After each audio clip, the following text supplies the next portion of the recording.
जिंदगी में आपने किसी कथा भागवत कीर्तन में नहीं सुना होगा।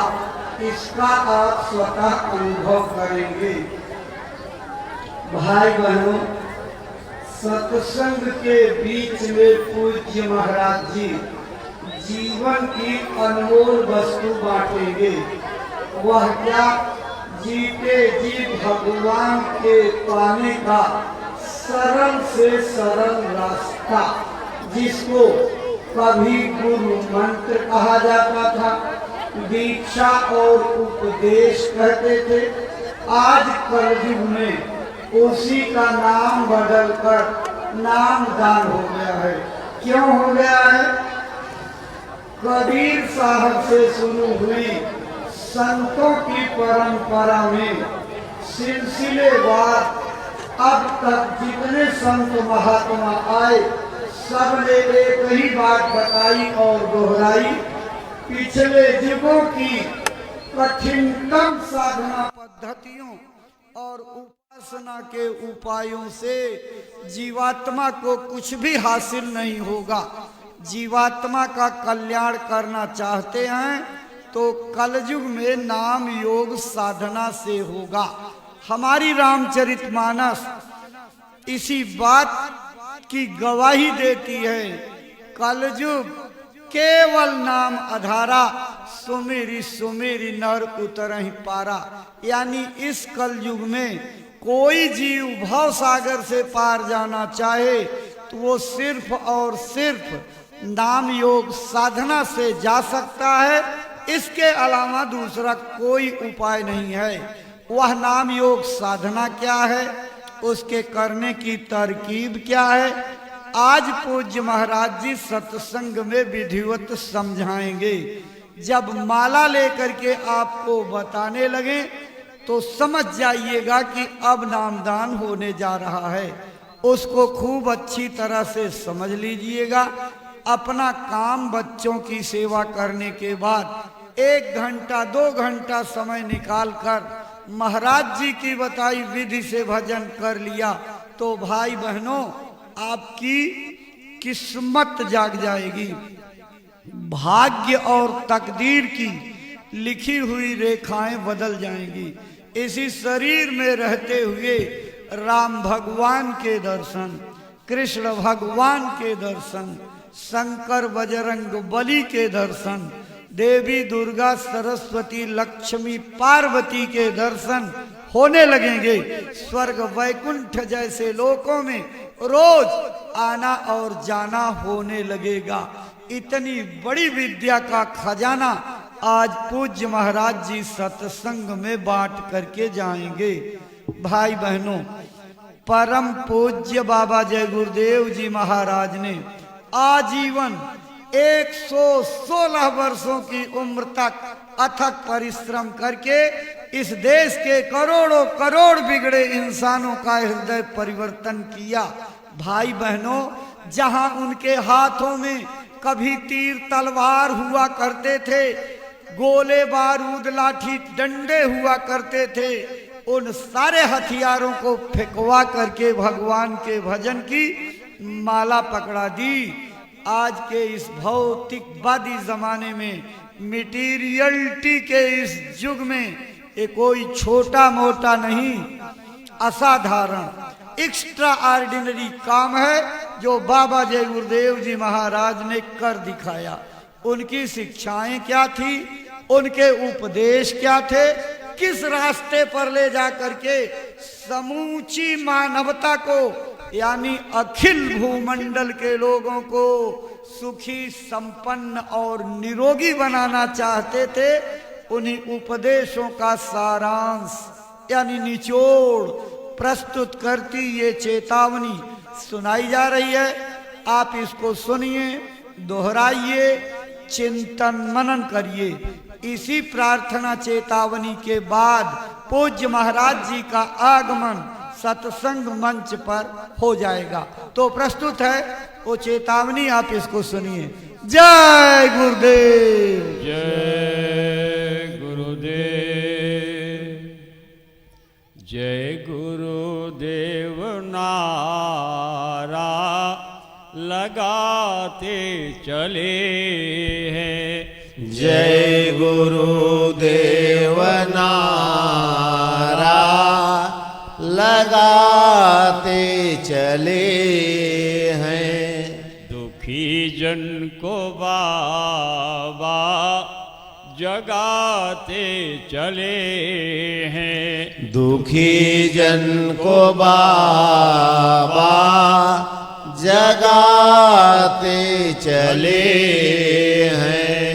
जय गुरुदेव नारा लगाते चले हैं। जय गुरुदेव नारा लगाते चले हैं। धर्म पूर्ण क्या है बताते चले हैं। धर्म पूर्ण क्या है बताते चले हैं। कर्म पाप में भी लखाते चले हैं। कर्म पाप में भी लखाते चले हैं। दुखी जन को बाबा जगाते चले हैं। दुखी जन को बाबा जगाते चले हैं। उठो पास आओ बुलाते चले हैं। उठो पास आओ बुलाते चले हैं। भटक भूल सब की मिटाते चले हैं। भटक भूल सब की मिटाते चले हैं। जय गुरुदेव नारा लगाते चले हैं। जय गुरुदेव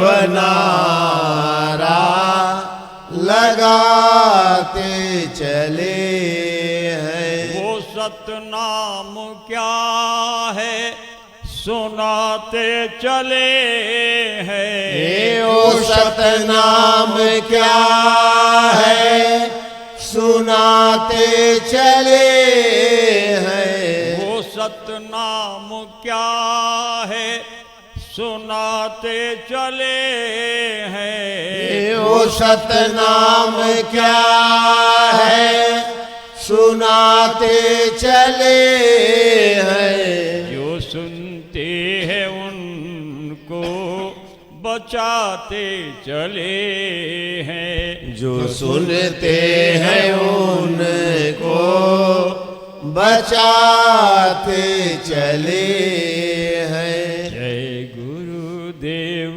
नारा लगाते चले हैं। जय गुरुदेव नारा लगाते चले हैं।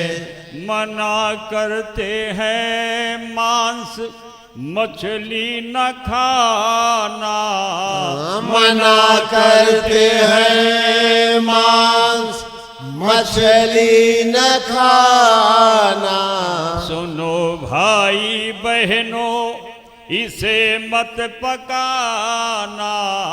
सुनो भाई बहनों इसे मत पकाना। सभी अंडे बच्चे तू अपने समझना। सभी अंडे बच्चे तू अपने समझना। इन्हें भूल कर भी ना भूनना न तलना। इन्हें भूल कर भी ना भूलना न तलना। दया रूप मैया बुलाते चले हैं। दया रूप मैया बुलाते चले, मुसीबत को सिर पर क्यों अपने हुलाते, बचाने को आए बचेंगे भले हैं। बचाने को आए बचेंगे भले हैं। दुखी जन को बाबा जगाते चले हैं। दुखी जन को बाबा जगाते चले हैं। है गुरुवर के वारिस इन्हें आजमाओ, है गुरुवर के वारिस इन्हें आजमाओ। आए गुरु जी के वारिस इन्हें आजमाओ। आए गुरु जी के वारिस इन्हें आजमाओ। मिले नाम धन जो लगन से कमाओ, मिले नाम धन जो लगन से कमाओ। नशा नाम का अपने ऊपर चढ़ाओ, नशा नाम का अपने ऊपर चढ़ाओ। सिमट करके बाहर से भीतर को आओ, सिमट करके बाहर से भीतर को आओ। वही वो तुम्हारे लिए बस खड़े हैं। वही वो तुम्हारे लिए बस खड़े हैं। यही वो तुम्हारे लिए बस खड़े हैं। यही वो तुम्हारे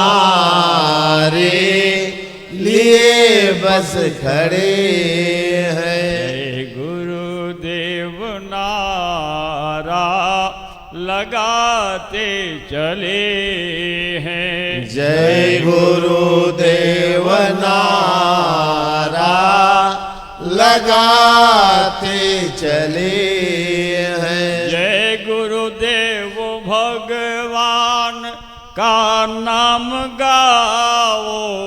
जय गुरुदेव भगवान का नाम गाओ।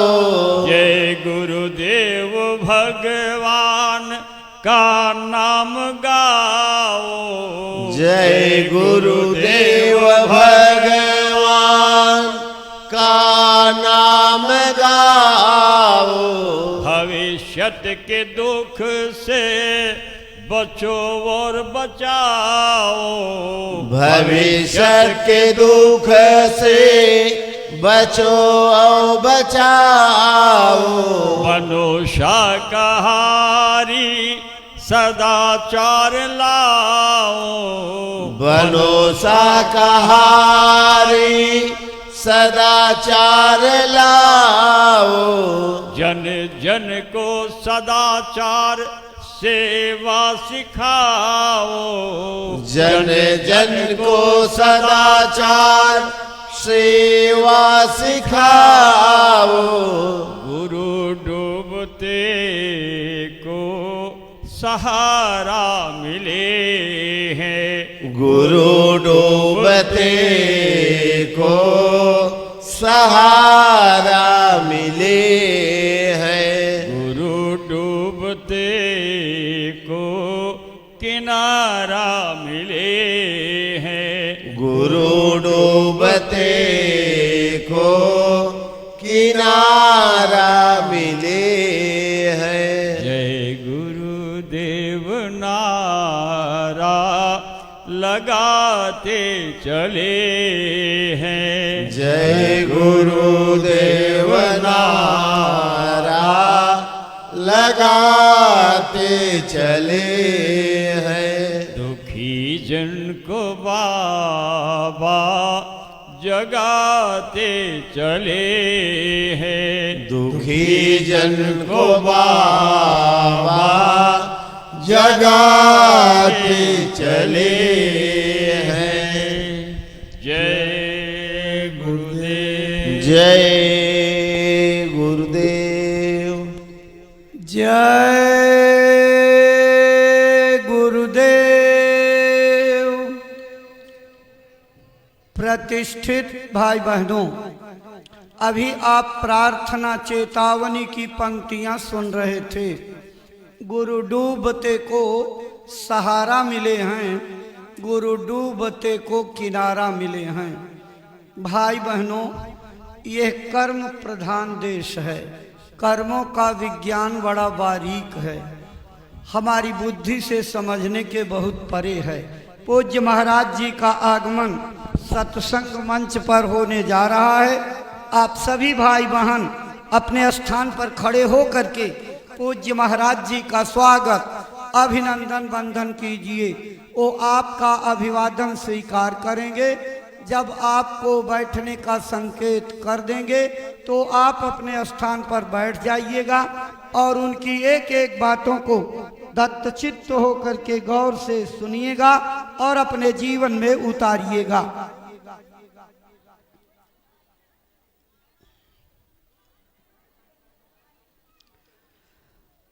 जय गुरुदेव। अपने गुरु महाराज के पावन चरण कमलों में श्रद्धा सुमन अर्पित करके दया कृपा और संभाल की प्रार्थना करते पूज्य महाराज जी।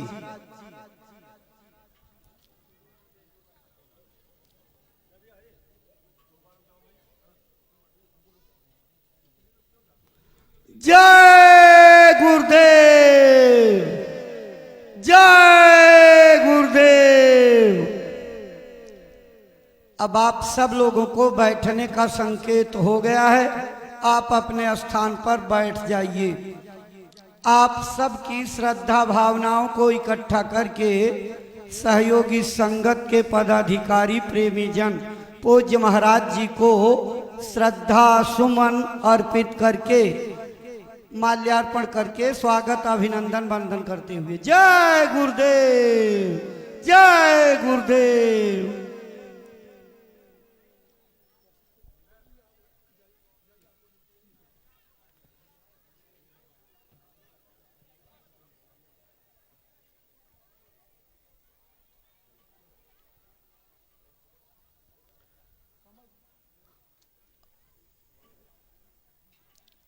स्थानीय संगत के प्रेमी पूज्य महाराज जी को श्रद्धा सुमन अर्पित करके स्वागत अभिनंदन वंदन करते हुए, अरे भाई आप एक किनारे चलिए और नीचे करो। जय गुरुदेव। जय गुरुदेव। चलो प्रेमी भाई बहनों, स्वागत के इसी श्रृंखला के बाद पूज्य महाराज जी के पावन चरण कमलों में श्रद्धा से आदर पूर्वक प्रार्थना करते हैं कि वह गुरु महाराज का जो संदेश मथुरा आश्रम से संकल्प बना करके चले हैं, अपने अमरवाणी से प्रेमी भाई बहनों को सुनाने समझाने की कृपा करें, ताकि आपकी अमरवाणी से प्रेरणा प्राप्त करके भाई बहन अपने जीवन की अनमोल सांसों का उपयोग करते हुए अपना मानव तन सफल सार्थक एवं कामयाब बना सके। परम श्रद्धे पूज्य महाराज जी। आप सभी लोग प्रेम के साथ में मालिक के पावन नाम का उच्चारण करेंगे। बोलो जय गुरुदेव। जय गुरुदेव।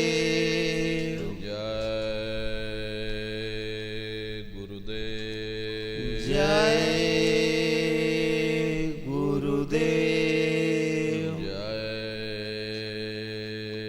गुरुदेव जय गुरुदेव।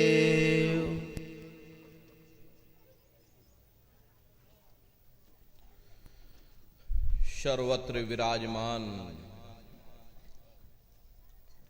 शब्द स्वरूप परम पूज्य स्वामी जी महाराज के श्री चरणों में कोटि कोटि नमन प्रणाम करते हुए इस सत्संग समारोह में पधारे हुए सभी सत्संगी धर्म प्रेमी भाई बहनों को सादर जय गुरुदेव। प्रेमी भाई बहनों, हम आप परम सौभाग्यशाली हैं। कैसे कलिकाल में हम लोगों को ये मानव तन, ये मनुष्य शरीर प्राप्त हुआ है। उससे भी परम सौभाग्य की बात है कि इस मनुष्य रूपी मंदिर में बैठ करके हम लोगों को सत्संग सुनने का ये अवसर मिल रहा। सत्संग जल जो कोई पावे, मैल आई सब कट कट जावे। ये सत्संग है, ये कोई किस्से और कहानियां नहीं, नाच गाना ढोल और मजीरा नहीं। ये महात्माओं की अजर अमर वाणियां हैं। यदि आपने ध्यान से सुन लिया तो निश्चय ही आपको अपने मानव जीवन के उद्देश्यों के बारे में पता चलेगा कि आखिर ये मनुष्य शरीर हमको क्यों मिला है, क्या इसका उद्देश्य है, मरने के बाद हम लोग कहाँ जाएंगे, हमारे बाल बच्चे, हमारे रिश्ते नातेदार, हमारे कुटुंब परिवार वाले कहाँ जाएंगे, कैसे हमारी इस जीवात्मा का कल्याण होगा। इन सभी प्रश्नों की जानकारी आपको सत्संग के माध्यम से प्राप्त होगी। इसलिए प्रेमी भाई बहनों, जो भी थोड़े बहुत वचन आपको सुनाए जाएं, प्रेम और प्यार के साथ बैठ करके एक एक वचन को बड़े ध्यान के साथ सुनिएगा। महात्माओं के सत्संग में कभी किसी जात बिरादरी, किसी कौम या मजहब, किसी भी धर्म संप्रदाय या किसी भी व्यक्ति विशेष की कभी कोई निंदा चुगली आलोचना या किसी की यहाँ बुराई नहीं की जाती। सत्संग कैसे जानिए, जित एक नाम वखान। सत्संग वह जगह है जहां केवल शब्द या नाम का प्रचार किया जाता, उस मालिक से मिलने का प्रेम और प्यार पैदा किया जाता। हम आप परम सौभाग्यशाली हैं। ये अवसर हम लोगों को मिला हुआ है। जो भी थोड़े बहुत वचन आपको सुनाए जाएं, उन वचनों को बड़े ध्यान के साथ सुनिएगा और समझने की कोशिश करिएगा।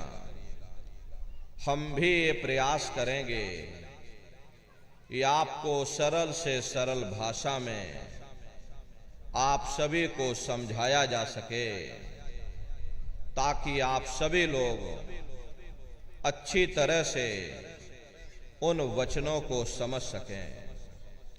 प्रेमी भाई बहनों, यह मनुष्य शरीर हम लोगों को बड़े सौभाग्य से प्राप्त हुआ है। ये जीवन बहुत अनमोल है। उस परम पिता परमात्मा ने हमको यह जीवन केवल इसीलिए दिया है ताकि हम जीते जी उस प्रभु की भक्ति करके अपनी जीवात्मा का कल्याण करा सकें। ये 5 तत्वों का पुतला, ये पंच भौतिक शरीर हम लोगों को एक निश्चित समय के लिए मिला हुआ। एक निश्चित समय को हम आप नहीं जानते हैं, किंतु जिसका ये मकान है, जिसका ये शरीर है, वो अवश्य ही जानता है। और समय पूरा हो जाने पर मकान मालिक जबरदस्ती इस मकान को खाली करवा देगा। उस समय न जमीन जायदाद काम आएगी, ना ये धन और संपत्ति काम आएगी। जीवात्मा को निकाल करके इस शरीर से बाहर कर दिया जाएगा। ये शरीर हमारा आपका यहीं जमीन पर धड़ाम से गिर पड़ेगा, क्योंकि जीवात्मा के निकल जाने के बाद में ये शरीर सिर्फ एक माटी का पुतला है, उससे ज्यादा कुछ भी नहीं। आप इस मिट्टी के पुतले को ले जाकर शमशान भूमि पर जला करके राख कर दोगे। हमारा आपका नाम, हमारी आपकी जात और बिरादरी उसी शमशान भूमि पर जल करके राख हो जाएगी। प्रेमी भाई बहनों, इस दुनिया में हित मित भाई बंधु रिश्ते नातेदार, ये कुटुंब परिवार वाले, इनमें से कोई भी चीज तुम्हारी इस जीवात्मा को इस अधोगति से बचा नहीं सकती। हम कौन हैं, हम कहां से आए हैं, हमें जाना कहां है, ये मानव मात्र के लिए एक कठिन प्रश्न बना हुआ है। इस प्रश्न का हल तब तक नहीं होगा जब तक इस धराधाम पर कोई संत महात्मा फकीर ना मिल जाएं। इसीलिए वह मालिक अति दया और कृपा करके संतों महात्माओं को धरती पर भेजते हैं, और संत महात्मा फकीर यहां पर आकर के हम जीवों को समझाने की कोशिश करते कि भाई हम आए वही देश से जहां तुम्हारो धाम, तुम सबको घर पहुंचावना एक हमारो काम। हम उसी देश से आए हैं जिस देश के तुम रहने वाले हो, परंतु तुम अपने सच्चे देश को छोड़ करके इस झूठे काल और माया के देश में फंस गए। यह देश तुम्हारा देश नहीं, तुम्हारा देश सचखंड है। ये कौम तुम्हारी कौम नहीं, तुम्हारी कौम सतनाम है, और ये जीवात्मा उस सतनाम रूपी समुद्र की बूंद है। इस बूंद को समुद्र से मिलाओ, यानी जीवात्मा को उस परमात्मा से मिलाओ। वो परमात्मा है, वो आपको मिलेगा, जीते जी मिलेगा, इसी मनुष्य शरीर में मिलेगा। इसी मनुष्य शरीर के अंदर जा करके परमात्मा से मिलने का वह एकमात्र दरवाजा है, और उस दरवाजे का भेद केवल संतों महात्माओं को ही प्राप्त है। ये दुनिया के लोग, दुनिया की आवाम जनमानस दुनिया के ज्ञान को पढ़ करके अहंकार में डूबे रहते हैं कि हमसे बड़ा कोई ज्ञानी यहां धरती पर नहीं है। लेकिन उनको ये नहीं मालूम कि जहां ये दुनिया का ज्ञान समाप्त होता है, उसी के सिर की चोटी से ये आध्यात्मवाद, आत्मा और परमात्मा का ये गूढ़ ज्ञान, रहस्य विज्ञान प्रारंभ होता। उस विज्ञान को पाने के लिए सबसे पहले यह जरूरी है कि पहले आप लोग मानवतावादी बनो, मानव धर्म और मानव कर्म को अपनाओ। अरे मानव धर्म क्या है? इंसान इंसान के काम आवे, एक दूसरे की निस्वार्थ भाव से सेवा करे, सत्य, दया, अहिंसा, परोपकार आदि गुणों को अपने जीवन में उतार करके और किसी संत महात्मा की खोज करके उनके बताए हुए रास्तों पर चल करके उस मालिक की भक्ति करके अपनी जीवात्मा का कल्याण करा ले, यही इंसान का सबसे बड़ा मानव धर्म है। लेकिन आज इस कलिकाल में ये दुनिया की आवाम जनमानस इंद्रियों के भोग और वासनाओं में, शराबों और कबाबों में, मांस और मदिरा में सुख ढूंढने की कोशिश कर रही है। ये चरित्र पतन जैसे कार्यों को अपना करके ये अवाम जनमानस कैसे सुखी हो सकती? पहले अपने चरित्र जैसे धन को इकट्ठा करो, क्योंकि चरित्र ही सब कुछ है। चरित्र ही मानव धर्म की पूंजी है। ये दुनिया भर के रगड़े झगड़े, पिता पुत्र में लड़ाई, आदमी औरत में लड़ाई, घर परिवार में लड़ाई, समाज में लड़ाई, जातियों में लड़ाई, मुल्क में लड़ाई। हरे न नारियों, ये इंसानों का काम नहीं है, ये हैवानों का काम है। इसलिए पहले आप इंसान बनो, चरित्रवान बनो, महात्माओं के जरा नजदीक आओ। वे जो दया का प्रसाद दें, उसे खुशी खुशी लेकर के अपने निज घर को जाओ, जहां न फिर जन्मना है और ना ही फिर मरना है। इसीलिए हमारे गुरु महाराज परम संत बाबा जय गुरुदेव जी महाराज ने आवाम जनमानस के बीच में ये आवाज लगाई है कि इंसानों, तुम अपने मानव धर्म के रास्ते पर वापस आ जाओ और इस मानव मंदिर में बैठ करके भगवान का सच्चा भजन करो, जिससे तुम्हारी ये जीवात्मा नरकों में जाने से बच जाए। अरे हम माने ना माने, लेकिन संत महात्मा त्रिकालदर्शी होते हैं, वे सब कुछ जानते हैं।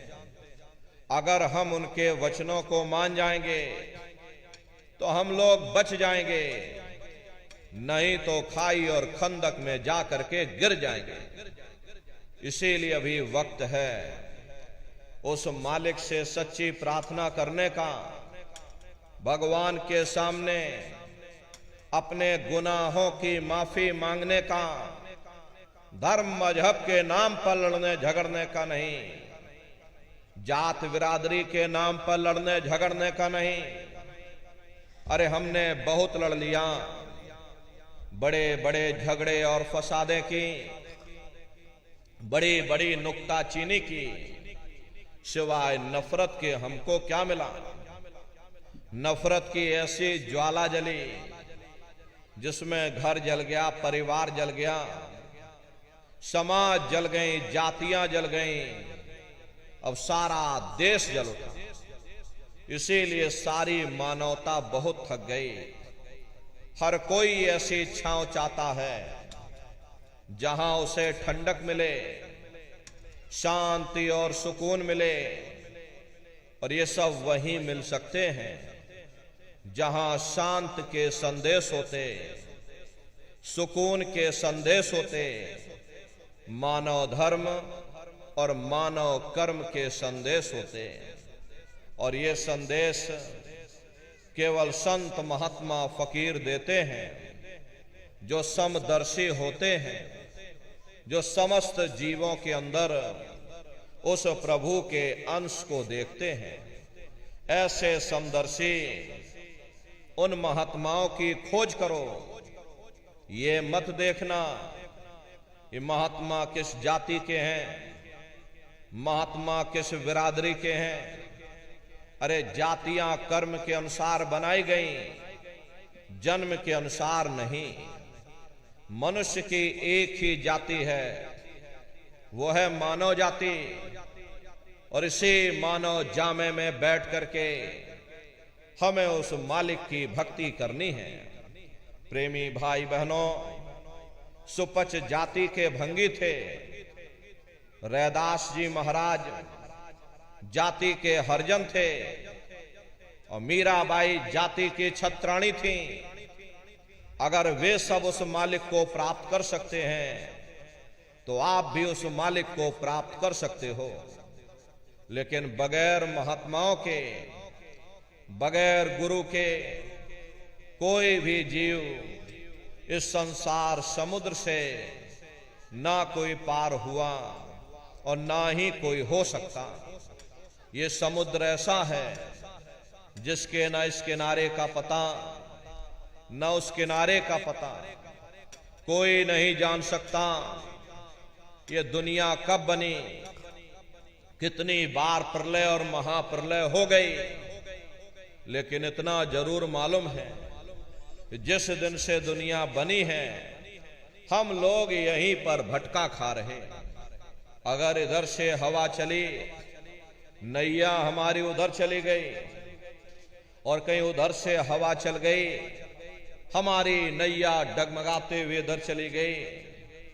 न जाने कितने युग और कल्प बीत गए, कितना समय बीत गया, लेकिन हमारी ये जीवन की नैया आज तक इस भवसागर से किनारे नहीं लगी। इसलिए नर नारियों, सौभाग्य से वक्त का इतना बड़ा वरदान आपको मिला, ये मानव तन आपको मिल गया। न जाने किस महात्मा की दया हो गई, न जाने कौन से जन्म जन्मांतरों के शुभ पुण्य कर्मोदय हो गए जो आपको ये मनुष्य शरीर मिल गया। अरे अब की बार ये मौका तुमको मिल गया है, मिली नर देह या तुमको, अब बनाओ काज कुछ अपना, पचो मत या इस जग में, जानियो रैन का सुपना। प्रेमी भाई बहनों, जैसे रात में हम लोग स्वप्न देखते हैं, हालांकि उस समय पर हमें स्वप्न सच मालूम पड़ता है, असली प्रतीत मालूम होता है। लेकिन जब हम लोग सुबह उठते हैं, जब हमारी आंखें खुलती हैं, तब हमें होश आता है कि नहीं भाई, हम तो स्वप्न देख रहे थे, ये सब भ्रम है। ठीक उसी प्रकार से ये दुनिया भी 10-20-100 साल का स्वप्न है। अब आप कहोगे हम जाग रहे, परंतु प्रेमी भाई बहनों, ऐसा हरगिज नहीं है। जिस दिन मौत का वक्त आएगा, अरे हम लोग रोएंगे, हाय हाय करके चिल्लाएंगे कि हाय हमने सारी जिंदगी यूं ही स्वप्न में गुजार दी, जागने का समय तो अभी आया था, जो कुछ करना था अभी करना था। लेकिन प्रेमी भाई बहनों, अब पछताए होत क्या जब चिड़िया चुग गई खेत। महात्मा प्रेम से जीवों को समझाते हैं कि भाई देह और ग्रह सब झूठा और भरम में काहे को खपना, ये घर बार हमारा अपना नहीं, अरे पराया देश है, ये सराय खाना है, ये मुसाफिर खाना है, ये शरीर भी तुम्हारा अपना नहीं, ये भी काल का पिंजरा है, किराए का मकान है, पराया मकान है। किसी को 40-50 साल के लिए मिला तो किसी को 80-90-100 साल के लिए मिल गया। जितने जितने श्वास उस मालिक ने बख्शे हैं, उसे भुगतने के बाद में, खर्च कर देने के बाद में हमें शरीर को यही छोड़ जाना। श्वास दुधारा नित्य ही जारी, एक दिन खाली चाम। प्रेमी भाई बहनों, एक तालाब पानी से चाहे कितना भी क्यों ना भरा हो, आप एक छोटी सी नाली काट कर खोल दीजिए, तालाब में छोटा सा छेद कर दीजिए, तो सारा पानी ही तालाब से बाहर निकल जाएगा। ठीक उसी प्रकार से तुम्हारा ये शरीर भी श्वासों का भंडार है, और जब तक श्वासों का भंडार जारी है, हम दुनिया के काम काज में फंसे हुए, दुनिया के कारोबार में हम आप उलझे हुए। लेकिन जिस वक्त ये श्वासों का भंडार खाली होगा, अरे टेलीफोन खड़क जाएंगे, तार पहुंच जाएंगे, संदेश पहुंच जाएंगे, सब रिश्ते नातेदार, सब कुटुंब परिवार वाले, सब अड़ोस पड़ोस वाले मिनटों सेकंडों में इकट्ठा हो जाएंगे। प्रेमी भाई बहनों, जिस शरीर से तुम इतना प्रेम किया करते थे, साबुन से मल मल करके नहाते थे, उसे कोई एक रात भी घर में रखने को तैयार नहीं होता। ये कंधों पर लटका करके शमशान भूमि पर छोड़ करके आ जाते हैं। हिंदू लोग तिनका तोड़ाते हैं, जैसे तिनका टूट गया, तेरा मेरा रिश्ता नाता टूट गया। मुसलमान, सिख या ईसाई लोग खाक की मिट्टी कब्र में डाल देते हैं। जो मेरे लिए खाक की मिट्टी है, वह मेरे लिए तू है। अरे मामूली कष्ट नहीं होता, मौत के समय में घन घोर पीड़ा होती है। जन्मत मरत दुसह दुख हुई, सहजो बाई ने बयान किया है। इस सहजो मौत आइया, अंगे अंग दिया तोड़, हिया जरे छाती फटे, उठे पीर घन घोर। गुरु महाराज सत्संग में फरमाते थे, जैसे 1 लाख बिच्छू एक साथ मिल करके हमारे शरीर पर डंक मारे, उससे भी लाखों करोड़ों गुना ज्यादा मौत के समय में दर्द होता है। प्रेमी भाई बहनों, जब मृत्यु आती है तो किस तरह से प्राण निकलते हैं, प्राणों के निकलने की क्या प्रक्रिया होती है, या यूं कह लीजिए कि मौत कैसे आती है, तो जरा संक्षिप्त में आप समझ लीजिए। सिमटत भांस श्वास उठ जावे, और प्राण पति जब सिमट समावे, उस समय हमारी ये श्वासें रुक जाती हैं। शरीर की चेतना नीचे से सिमटने लगती है, तो सबसे पहले गुदा चक्र टूटता है, क्योंकि गुदा चक्र में पृथ्वी का वास होता है। गुदा चक्र टूट करके ऊपर इंद्रिय चक्र में समा जाता है। इंद्रिय चक्र में जल का वास होता, यानी जल ने पृथ्वी को घोल दिया। फिर जब इंद्रिय चक्र टूटेगा तो ऊपर नाभि चक्र में समा जाएगा। ये नाभि चक्र में अग्नि का वास होता, यानी अग्नि ने फिर जल को सुखा दिया। ये नीचे से सिमटाव होता है, नीचे से ऊपर की ओर सिमटाव होता। फिर जब ये नाभि चक्र टूटेगा तो ऊपर हृदय चक्र में समा जाएगा। हृदय चक्र में वायु का वास होता, यानी वायु ने अग्नि को अपने में समाहित कर लिया और इस तरह से वायु ऊपर आकाश मुड़ गई। ये आंखों की पुतलियां ऊपर पलट जाती हैं, मुंह खुला का खुला रह जाता।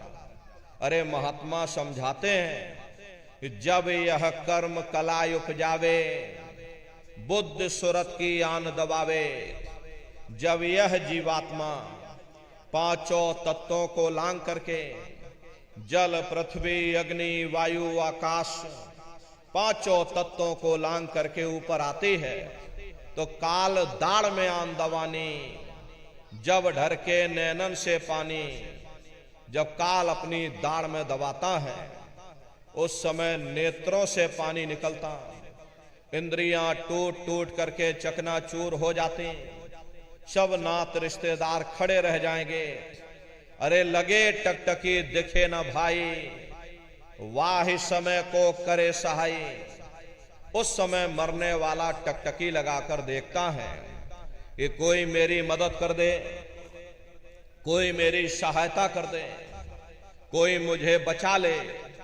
लेकिन प्रेमी भाई बहनों, सब नात रिश्तेदार खड़े रह जाते, भाई बंधु सब देखते रह जाते, डॉक्टर वैद्य हकीम सब आपको घेरे रह जाते, लेकिन उस समय आपको कोई बचा नहीं पाता। जम के दूत घेर चौफेरा और निक्षय प्राण छोड़ के डेरा।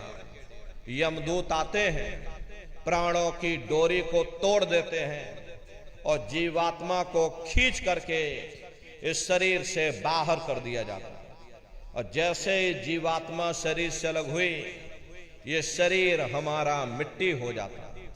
अरे इस मिट्टी को ले जा करके तुम शमशान भूमि पर जला करके राख कर देते। हाड़ जले जैसे लाकड़ी, केस जले जैसे घास, और एक कंचन जैसी काया ढह गई और कोई ना आवे पास। ये कहानी हमारी आपकी यहीं समाप्त हो गई। ये जात बिरादरी के रगड़े झगड़े, ये नाम, ये रुतबा, ये शानो शौकत, ये पद और प्रतिष्ठा, ये प्रधानी और ये कलेक्टरी, ये सब तुम्हारी यही समाप्त। लेकिन उधर देखो क्या होता, तुम्हारी जीवात्मा को ले जा करके ऊपर धर्मराज की कचहरी में पेश कर दिया जाएगा। वहां पलक झपकते ही तुम्हारे अच्छे और बुरे कर्मों का हिसाब किताब हो जाएगा। अरे धर्मराज तुमको सजा सुना देंगे, ले जाओ इनको फलाने नरक में डाल दो, क्योंकि मैंने इनको मौका दिया था जब ये मां के घर में उल्टे लटके हुए थे, सिर इनका जब नीचे था और पैर जब इनके ऊपर थे, मां के घर में जब ये उल्टे लटके हुए थे, जठराग्नि में जब ये तप रहे थे, उस समय इन्होंने मुझसे प्रार्थना की थी कि हे मालिक, अब प्रभु कृपा करो वे भांति, सब तज भजन करह दिन राति। कि हे परमात्मा, इस बार हमको मौका दे दो, इस बार हमको मनुष्य शरीर दे दो, हम भजन करेंगे, भक्ति करेंगे, हम अपनी जीवात्मा का कल्याण करेंगे। तो मैंने इनकी प्रार्थना को स्वीकार कर लिया और इनको मैंने सुंदर सा ये मनुष्य शरीर दे दिया और कह करके मैंने भेजा था कि भाई ये मनुष्य शरीर ये किराए का मकान है, ये तुम्हारा अपना नहीं है। अगर ये तुम्हारा अपना होता तो हमेशा तुम्हारे पास रहता। ये तुम्हारा अपना नहीं, ये मैंने तुमको कुछ समय के लिए किराए का ये मकान दिया है। हाँ, तुम अपनी जीवात्मा को मेरे किराए के मकान में बैठा करके मालिक की भक्ति करके समय रहते अपनी जीवात्मा को जगा लेना, अपनी जीवात्मा का कल्याण करा लेना। अरे मैंने कुछ समय के लिए तुम सबको ये किराए का मकान दिया है और जब समय पूरा होगा तो मैं अपने सिपाहियों को ऊपर से भेजूंगा और उस समय पर तुम मेरे किराए के मकान को खाली कर देना। लेकिन इतना ध्यान रखना, जैसा साफ सुथरा मैंने तुमको ये किराए का मकान दिया, वैसा ही साफ सुथरा तुम मुझको वापस लौटाना। लेकिन इस किराए के मकान में बैठ करके इन्होंने बुरे खोटे पाप कर्म कर डाले। मेरे किराए के मकान को इन्होंने अपने कर्मों से गंदा कर दिया, इसलिए कर्मों की सजा इनको मिलेगी। ले जाओ इनको फलाने नरक में डाल दो। अरे महात्मा कभी झूठ नहीं बोलते। महात्माओं ने जब साधना किया और साधना करके जब ऊपर गए और ऊपर जा करके जब उन्होंने नरकों का हाल देखा, तो हमारी आपकी जानकारी के लिए उन्होंने धर्म ग्रंथों में लिख दिया, लोह के खम्भ तपत के माही, और जहां जीव को ले चिपटाई वहां बड़े बड़े लोहे के खंबे अग्नि से धधक धधक कर लाल हो रहे।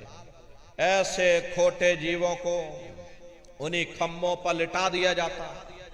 जीव हाय हाय करके चिल्लाता है, तड़फ तड़फ जो जुल्म बुखारी, और तपत खम्भ दुखी उपजे भारी। असहनी वेदना होती, असहनी दुख और दर्द होता। जीव वहां रोता और चिल्लाता रहता। लाखों लाख योजन मील तक तुम्हारे रोने चीखने चिल्लाने की आवाज उन नरकों से हो करके गुजरती है। लेकिन प्रेमी भाई बहनों, वहां कोई तुम्हारी पुकार सुनने वाला नहीं, कोई तुम्हारी दर्द भरी आवाज को सुनने वाला नहीं। प्रेमी भाई बहनों, ये दुर्दशा क्यों हो गई? क्योंकि हम लोग मनमुखी हो गए, मन के कहे पर चलने लग गए। मन के कहे पर चल करके बुरे खोटे पाप कर्म करने लग गए। कर्मों का ये जखीरा अंबार के अंबार हमने अपने सिर पर लाद लिए। आज उन्हीं कर्मों का हम आप भोग पा रहे हैं। अरे महात्मा कहते हैं, नर के अनेक और हैं, कहां लग कहूं बखान, दुख भोगते यह जीव जो, जाने जो भोग समान। कहते भाई एक नरक नहीं, ऐसे वहां पर अनेकों अनेक नरक बने हुए, अलग अलग खोटे पाप कर्मों के वहां पर अलग अलग नरक बने हुए। गरुड़ पुराण में 36 प्रकार के नरकों का वर्णन किया गया। कुंभी नरक निदान्य है, पड़े जीव जग जाए, सिर समेत डूबा रहे, और सदा नरक के माही। कुंभी कहते हैं घड़े के आकार का बड़ा विशाल नरक वहां बना, दुनिया भर का मवाद उसमें भरा, बड़ी भारी बदबू उसमें से आती, जीवों को ले जाकर उसी में डाल दिया जाता। कुंभी नरक कल्प लो वासा, मुख में नरक नाक में श्वासा। कल्प लो वासा यानी 1000 चौकड़ी युग का एक कल्प होता है, और कल्प लो वासा यानी युगों युगों तक ये जीव नरकों की सजा को भोगता रहता है। और नरकों की सजा भोगने के बाद में इन्हीं जीवों को सीधे मनुष्य शरीर नहीं दिया जाता, बल्कि ले जाकर के 4 खान 84 लाख योनियों में डाल दिया जाता। जैसे बच्चा होता है, अब बच्चा पहले कक्षा 1 पास करेगा, फिर कक्षा 2 में जाएगा। ऐसे ही प्रेमी भाई बहनों, वहां पर भी पूरा चैनल बना हुआ। नरकों की सजा भोगने के बाद में इन्हीं जीवों को 4 खान 84 लाख योनियों में फिर डाल दिया जाता। अरे मामूली कष्ट नहीं होता। ये 4 खान 84 लाख योनियां, ये कोई मामूली योनियां नहीं है। 4 खान का मतलब होता है अंडज पिंडज उपमज स्थावर, ये 4 खाने होती हैं। पहली श्रेणी तो इन पेड़ पौधों की आती, जिनके अंदर पानी का तत्व मौजूद होता। कभी ये भी मनुष्य हुआ करते थे, लेकिन आज अपने कर्मों का ये भोग पा रहे। एक जगह पर पेड़ बनके खड़े हुए, दूसरी श्रेणी कीड़े मकोड़ों की आती है, जिनके अंदर पृथ्वी और अग्नि का तत्व मौजूद होता है। तीसरी श्रेणी पंछियों की आती है, चौथी चौपाए जानवरों की आती है, और पांचवी स्वयं इंसानों की आती है, जिसके अंदर पांचों तत्व जल पृथ्वी अग्नि वायु आकाश पांचों तत्व मौजूद होते हैं।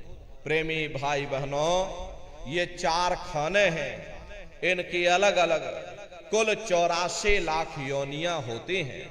अब आप पेड़ पौधों को ही देखिए तो ये आम का पेड़ अलग है, नीम का पेड़ अलग है, पीपल का पेड़ अलग है, ऐसे ही अलग अलग प्रजातियों के कीड़े मकोड़े, अलग अलग प्रजातियों के पशु पंछी, कुल मिलाकर 84 लाख योनियां हैं।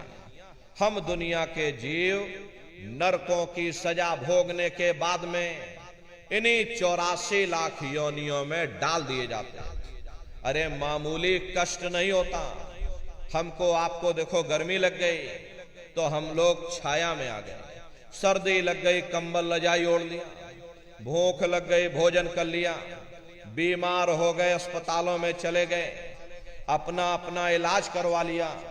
लेकिन देखो इन जानवरों को, क्या गर्मी, क्या सर्दी और क्या बरसात, एक एक रोटी के टुकड़े के लिए बेचारे दर बदर रोड पर भटकते रहते। किसी का हाथ कट गया, किसी का पैर कट गया, किसी को आपने जीते जी काट डाला, मुर्गी की पकड़ करके गर्दनी घुमा डाली। अरे उनको भी दर्द होता है, उनको भी तकलीफ होती है, लेकिन वे बेचारे बेजुबान हैं, कुछ बोल नहीं पाते, कुछ बता नहीं पाते। हम लोगों के अंदर ये जुबान है, हम लोग बोल बता देते, वे सिर्फ रोते और चिल्लाते रहते। अरे कौन उनकी पुकार सुनने वाला, कौन उनकी दर्द भरी आवाज को सुनने वाला, कौन सी अदालत में जाकर के वे बेचारे दरवाजा खटखटाएं, या कौन मजिस्ट्रेट उनकी फरियाद को सुनेगा। प्रेमी भाई बहनों, कोई सुनने वाला नहीं है। अरे कई जन्म भय कीट पतंगा, कई जन्म भय मीन कुरंगा, कई जन्म पंखी सर्प होयो, कई जन्म है वर वृक्ष जोयो, मिल जगदीश मिलन की वरिया, और चिरंकार यह देश सजरिया। करोड़ों करोड़ युगों से हम आप नरकों की सजा भोगने के बाद में फिर कभी कीड़े पतंगों की योनि में डाल दिए जाते, कभी पेड़ पौधों की योनि में डाल दिए जाते, तो कभी हम लोगों को अपने अपने कर्मानुसार पशु और पंछियों की योनि में डाल दिया जाता। प्रेमी भाई बहनों, 84 लाख योनियों की सबसे जो आखिरी योनि होती है वो गाय और बैल की योनि होती है। अरे गाय स्त्री का रूप लेती है और बैल पुरुष का रूप लेते हैं। ये 84 लाख योनियों की सबसे आखिरी योनि यानी कि अंतिम पायदान होता है। उसके बाद तब जाकर के हम लोगों को दोबारा फिर से मनुष्य शरीर प्राप्त होता। इसीलिए कहा गया कि बड़े भाग्य मानुष तन पाया, कोट जन्म जब भटका खाया। कोटान कोट जन्म जन्मांतरों तक अलग अलग योनियों में भटकने के बाद में तब बड़े सौभाग्य से तुम लोगों को ये मनुष्य शरीर प्राप्त हुआ है। लेकिन बड़े अफसोस की बात है, जैसे किसी को हीरा मिल गया, उसे हीरे की परख नहीं, उसने हीरे को ले जाकर गधे के गले में बांध दिया। ठीक उसी प्रकार से ये मनुष्य शरीर उत्तम से उत्तम है, लेकिन इंसान इसकी कद्र नहीं करता। खाने पीने ऐसो इशरत में, मोह ममता में अपने कीमती समय को और श्वासों की पूंजी को बर्बाद कर देता। रात गवायो सोए के, दिवस गवायो खाए, हीरा जन्म अमोल था, कौड़ी बदले जाए। भगवान राम ने कहा कि बड़े भाग्य मानुष तन पाया, सुर दुर्लभ सद ग्रंथ ही गाया। सुर कहते हैं देवताओं को। बड़े से बड़े देवी और देवता भी इस मनुष्य शरीर को पाने के लिए तरसते हैं, क्योंकि इसी मनुष्य रूपी मंदिर में बैठ करके हम आप उस परमात्मा की भक्ति कर सकते हैं। इसीलिए संतों महात्माओं ने इस पंच भौतिक शरीर को सच्चा हरि मंदिर कहकर याद किया। ये हरि मंदिर यह शरीर है, ज्ञान रतन प्रगट होए, ये असली हरि मंदिर है।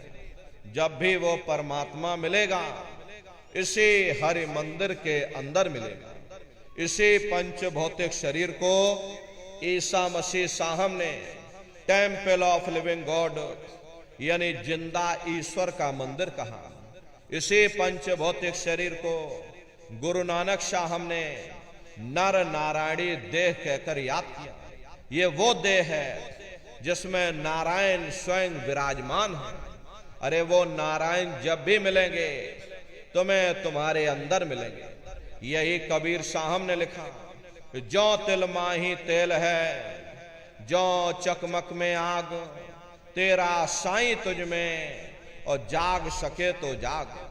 जैसे तिल में तेल होता है, पत्थर में अग्नि होती है, ठीक उसी तरह से वो मालिक हरेक के घट घट में, हरेक के वजूद के अंदर बैठा हुआ। प्रेमी भाई बहनों, आप सभी लोग बुद्धिमान हो, पढ़े लिखे लोग हो, अपनी अपनी बुद्धि से आप स्वयं विचार करके देखिएगा।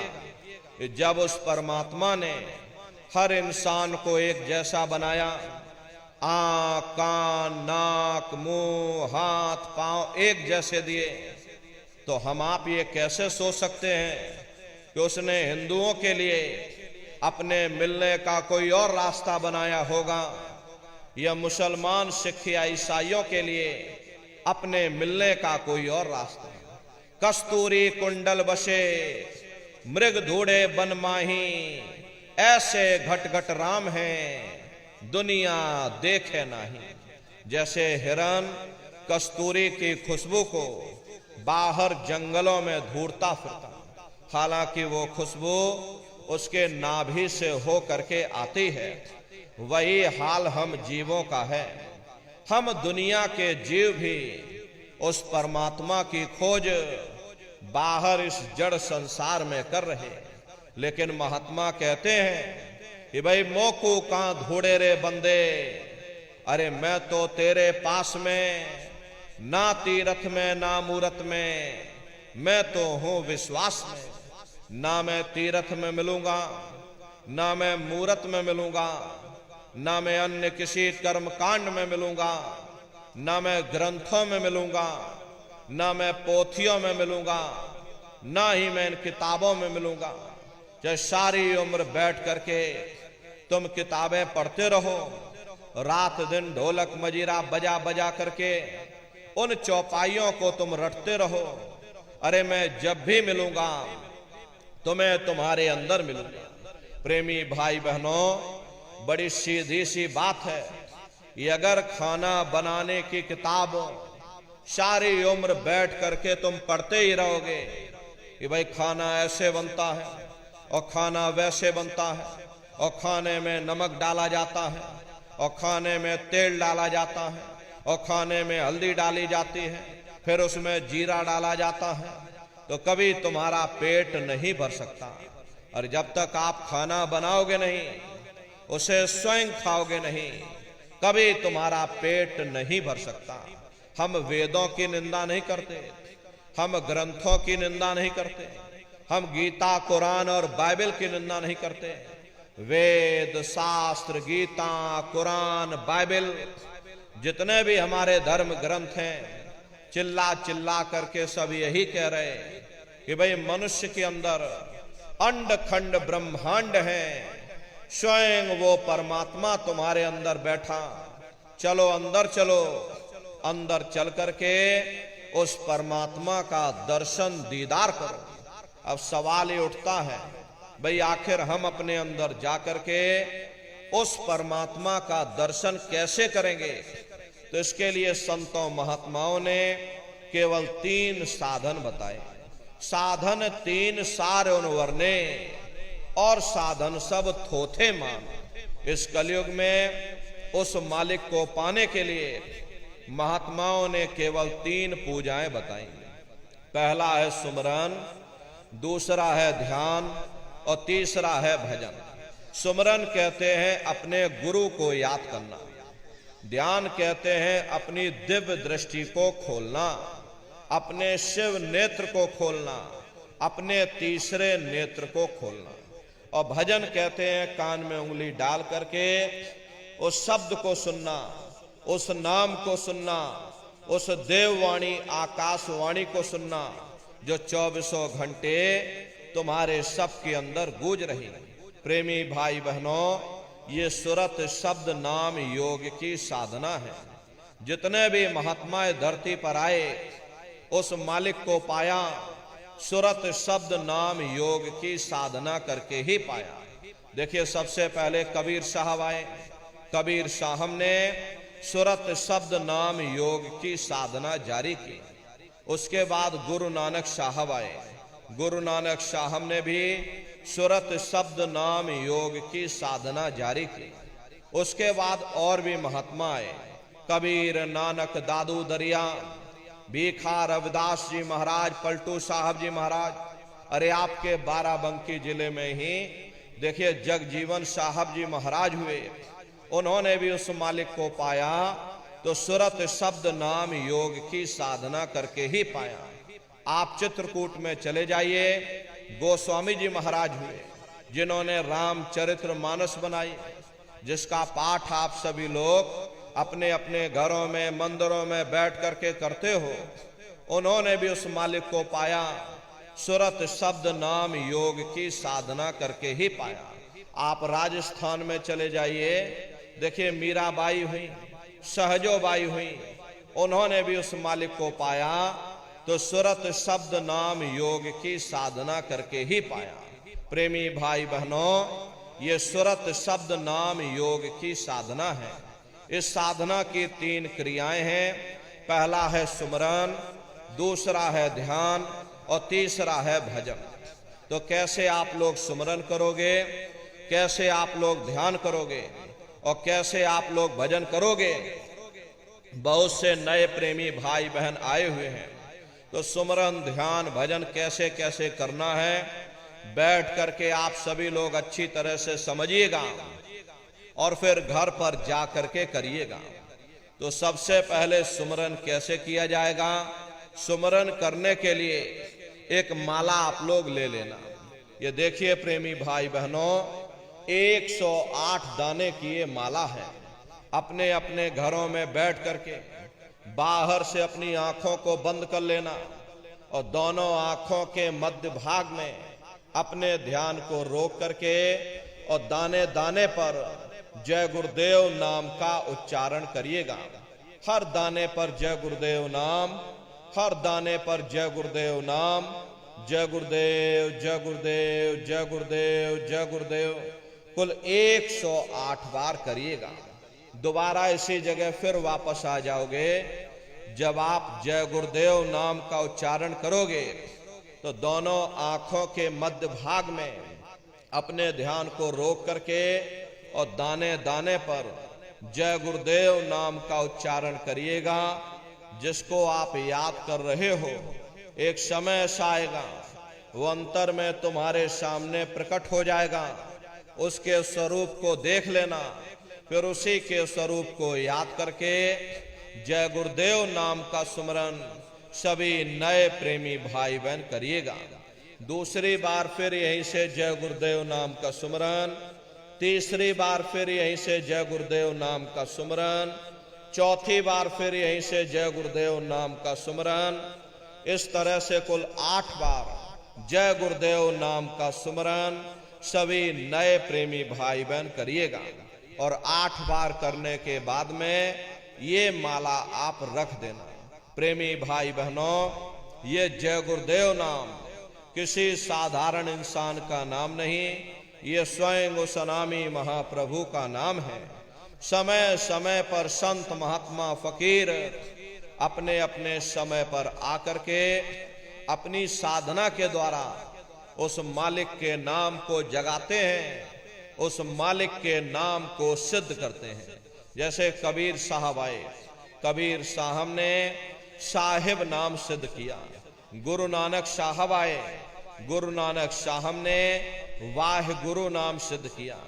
गोस्वामी जी महाराज आए, गोस्वामी जी महाराज ने राम नाम सिद्ध किया। मीराबाई आई, मीराबाई ने गिरधर नाम सिद्ध किया।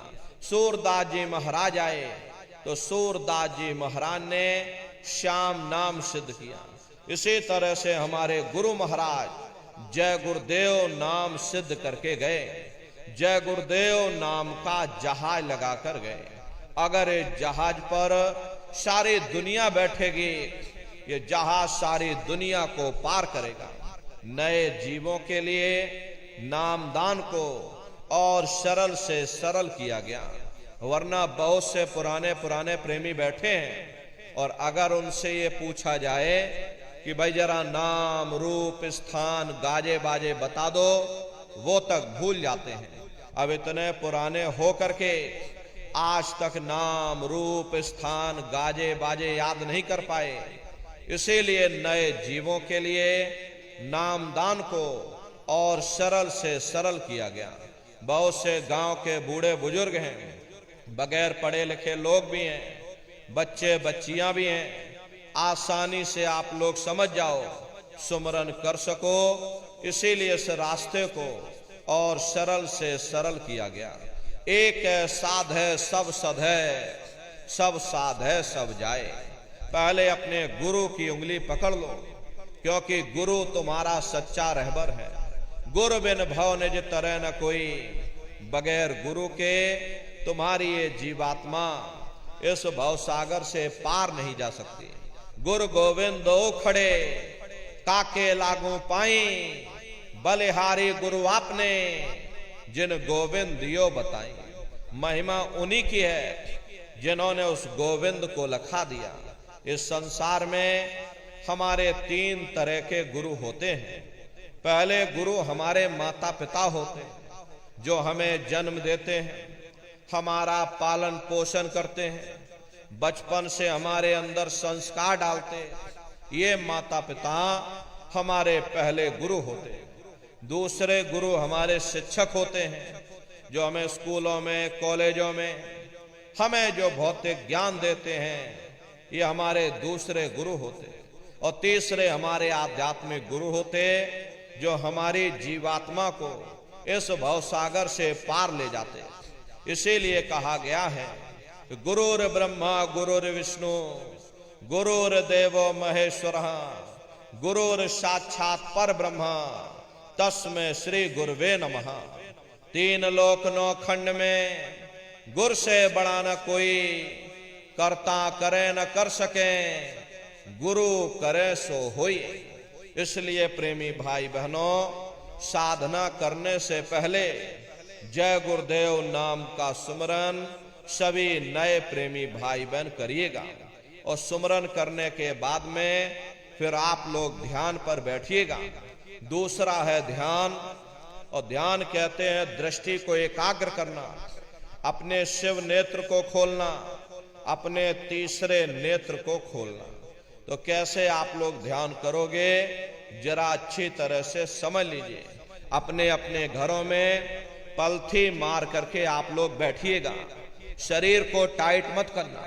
बहुत से प्रेमी गलती कर देते हैं कि ध्यान के समय अपने शरीर को बिल्कुल टाइट कर देते हैं। यदि आप अपने शरीर को टाइट कर दोगे, ये शरीर तुम्हारा थक जाएगा, फिर शरीर ढीला पड़ जाएगा, फिर जैसे के तैसे हो जाओगे। इसलिए पहले से ही अपने शरीर को बिल्कुल ढीला छोड़ देना। जितना आराम से आप बैठोगे उतना आपके लिए अच्छा रहेगा। तो अपने अपने घरों में पलथी मार करके और ढीले बदन से आराम से बैठ जाना। बाहर से अपनी आंखों को बंद कर लेना।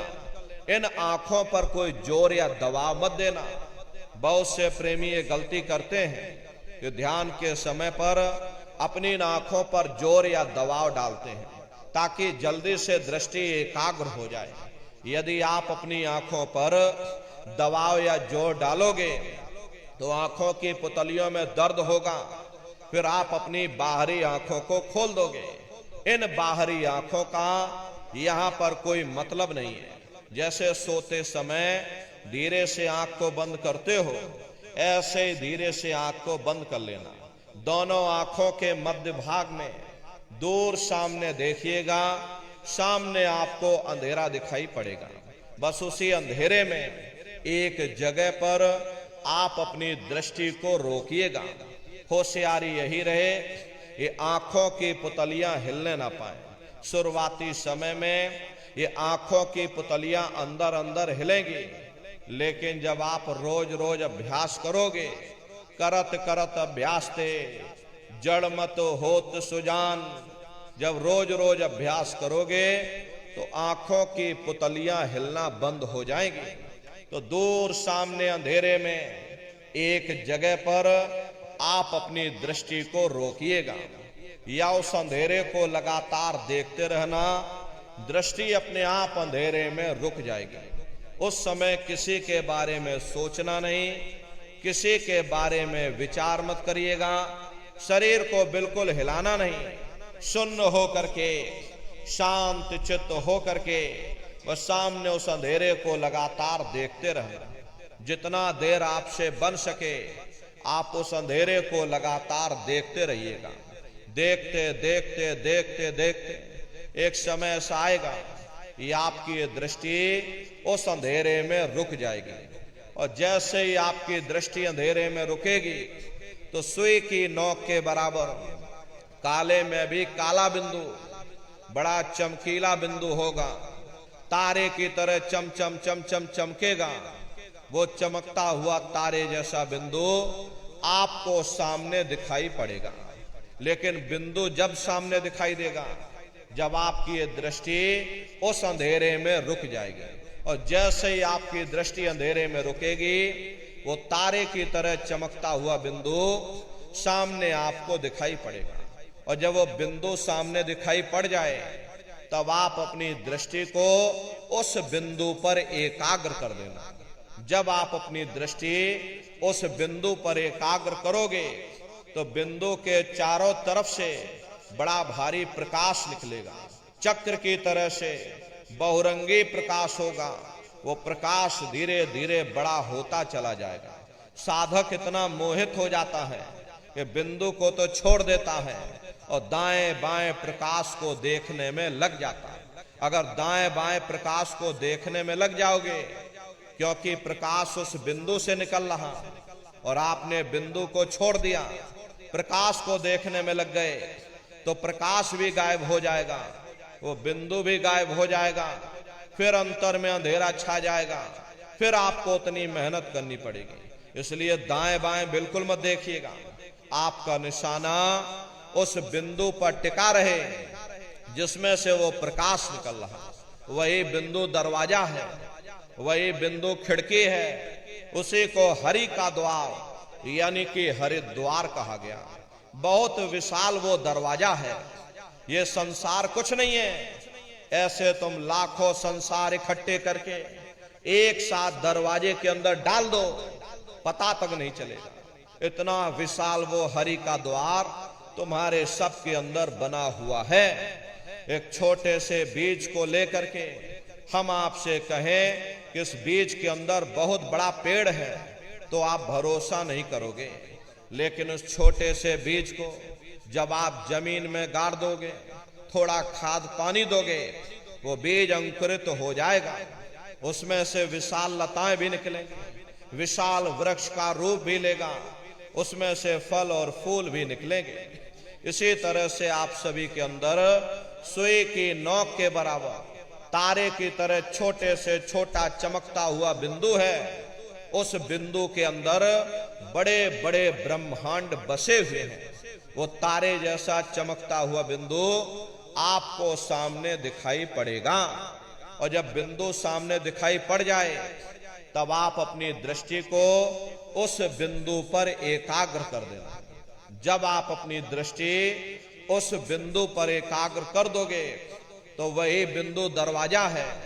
वो दरवाजा खुल जाएगा, ये शिव नेत्र खुल जाएगा, ये दिव्य दृष्टि आपकी खुल जाएगी और आप दरवाजे के अंदर दाखिल हो जाओगे। एक बार प्रेमी भाई बहनों ये दिव्य दृष्टि खुल जाए, फिर क्या भूत, क्या भविष्य, क्या वर्तमान, कोई भेद आपसे गुप्त नहीं रहेगा। लाखों वर्ष पहले क्या हुआ था, भविष्य में क्या होने वाला है, अरे आप अपने अपने घरों में बैठ करके और ध्यान लगा करके भूत, भविष्य और वर्तमान को देख सकते हो। तो यह है ध्यान करने का तरीका। एक बार फिर से समझ लीजिए कैसे आपको ध्यान करना है। अपने अपने घरों में पलथी मार करके बैठ जाना, बाहर से अपनी आंखों को बंद कर लेना, दोनों आंखों के मध्य भाग में दूर सामने देखिएगा, सामने आपको अंधेरा दिखाई देगा। बस उसी अंधेरे में एक जगह पर आप अपनी दृष्टि को रोकिएगा या उस अंधेरे को लगातार देखते रहना। दृष्टि अपने आप अंधेरे में रुक जाएगी। उस समय किसी के बारे में सोचना नहीं, किसी के बारे में विचार मत करिएगा, शरीर को बिल्कुल हिलाना नहीं, शून्य हो करके, शांत चित्त हो करके बस सामने उस अंधेरे को लगातार देखते रहो। जितना देर आपसे बन सके आप उस अंधेरे को लगातार देखते रहिएगा। देखते देखते देखते देखते एक समय ऐसा आएगा कि आपकी दृष्टि उस अंधेरे में रुक जाएगी, और जैसे ही आपकी दृष्टि अंधेरे में रुकेगी तो सुई की नोक के बराबर काले में भी काला बिंदु, तारे की तरह चमकता हुआ बिंदु आपको सामने दिखाई पड़ेगा।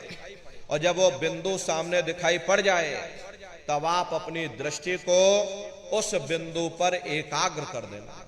और जब आप अपनी दृष्टि उस बिंदु पर एकाग्र कर दोगे तो वो बिंदु फट जाएगा, वो दरवाजा खुल जाएगा, ये शिव नेत्र खुल जाएगा, ये दिव्य दृष्टि आपकी खुल जाएगी और आप दरवाजे के अंदर दाखिल हो जाओगे।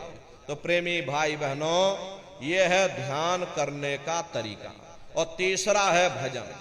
गाने बजाने का नाम भजन नहीं है, ये नाच गाना ढोल मजीरा इसका नाम भजन नहीं है। भजन कहते हो शब्द को सुनना, उस नाम को सुनना, उस देववाणी आकाशवाणी को सुनना जो 24 घंटे तुम्हारे सबके अंदर गूंज रही है।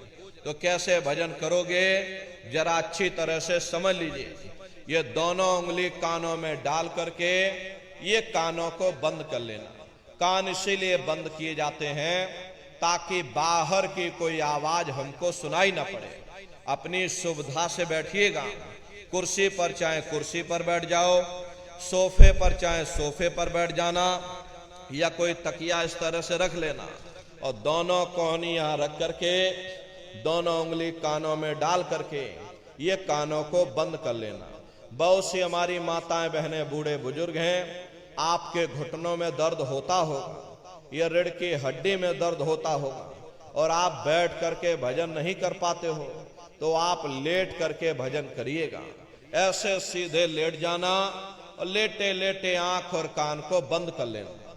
मतलब तो आंख और कान को बंद करना है, चाहे आप लेट करके करो या चाहे आप बैठ करके करो। यही कहा गया है कि भाई आंख कान मुख बंद कराओ, अनहद झिंगा शब्द सुनाओ।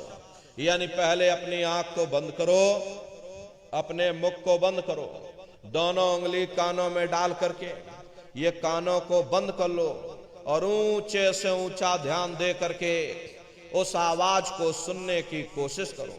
प्रेमी भाई बहनों, जब आप अपने कानों को बंद करके और अंतर में गौर से सुनोगे तो आपको ऐसा अनुभव होगा कि कहीं सीटी जैसी आवाज हमारे कानों में बज रही है।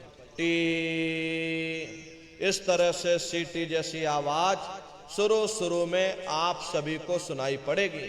करना कुछ नहीं है, लेटे हो चाहे बैठे हो, बस आप उस आवाज को सुनते रहना और सुनते सुनते उसी में लीन हो जाओ। जब आप उसमें लीन हो जाओगे तो कुछ समय बाद में दोबारा आपको अनुभव होगा कि कहीं बड़ी दूर से एक महीन आवाज, घंटे और शंख की आवाज हमारे कानों में बज रही है। जैसे मंदिरों में घंटियां बजती हैं, टन टन टन टन, तो बाहर तो आपने नकल किया, महात्माओं ने कहा था कि भाई ये शरीर तुम्हारा सच्चा हरि मंदिर है। इसी हरि मंदिर के अंदर 24 घंटे वो घंटे और शंख की आवाज गूंज रही है। उसी घंटे शंख की आवाज को महात्माओं ने शब्द कहा। अरे आपकी धर्म पुस्तकों में लिखा है, ये पोथी पढ़ पढ़ जग मुआ, पंडित भया न कोई, और 2.5 अक्षर प्रेम का, पढ़े सो पंडित होए। दुनिया वाले कहते हैं कि 2.5 अक्षर का मतलब प्रेम है। अरे प्रेम नहीं है, प्रेम में तो मात्रा लगी हुई। यहां पर जिस 2.5 अक्षर का वर्णन उन महात्माओं ने किया है वो है शब्द शा आदा बा और दा। उसी शब्द को महात्माओं ने नाम कहा। कल युग जोग न जग न ज्ञाना, एक आधार नाम गुण गाना। कलयुग में न योग है, न यज्ञ है, न ये ज्ञान है, तो कलयुग में क्या है? कलयुग केवल नाम आधारा, सुमिर सुमिर नर उतर ही पारा। कलयुग में केवल नाम का आधार है। यही मीराबाई ने कहा कि पायो जी मैंने नाम रतन धन पायो, वस्तु अमोलक दी मेरे सतगुरु, कृपा कर अपनायो, पायो जी मैंने नाम रतन धन पायो। उसी घंटे शंख की आवाज को महात्माओं ने शब्द या नाम कहा। उसी घंटे शंख की आवाज को ईसा मसीह साहब ने वर्ड या लागस कहकर याद किया। उसी घंटे शंख की आवाज को गुरु नानक साहब ने अनहद वाणी कहकर याद किया। चीन में जो महात्मा हुए उन्होंने इसको ताओ कहकर याद किया। मुसलमान फकीरों ने इसे कलमा कहकर याद किया। हिंदू महात्माओं ने इसे देववाणी आकाशवाणी कहकर याद किया। उन अलग अलग महात्माओं ने अपनी अपनी भाषा में हम लोगों को समझाने की कोशिश की कि भाई वो घंटे शंख की आवाज तुम्हारे सबके अंदर गूंज रही है, वो आपको सुनाई पड़ेगी।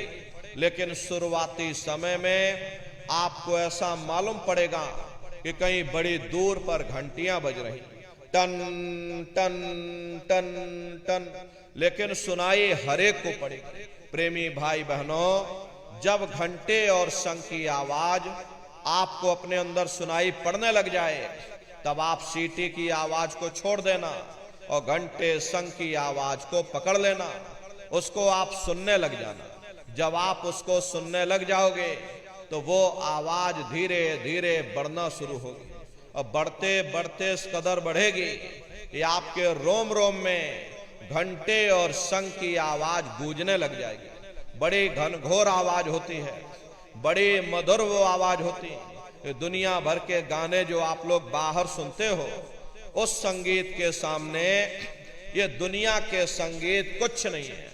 जब आप उस संगीत को सुनोगे इतना भारी आनंद आपके ऊपर छा जाएगा, इतनी खुशी आपको होगी, ऐसा नशा आपके ऊपर चढ़ जाएगा कि आप सारी दुनिया को भूल जाओगे। शंकर भगवान को वही नशा चढ़ा था। शंकर भगवान कोई गांजा भांग नहीं पीते थे। ये तो हमने आपने शंकर भगवान को भी बदनाम कर दिया कि शंकर भगवान गांजा भांग पीते थे तो चलो हम भी गांजा भांग फूकेंगे, और सबके सब गजेड़ी हो गए। प्रेमी भाई बहनों, शंकर भगवान ने कभी गांजा भांग नहीं पिया। शंकर भगवान जिस नशे में लीन रहते थे वो नाम का नशा था, वो ध्यान का नशा था, वो भक्ति का नशा था।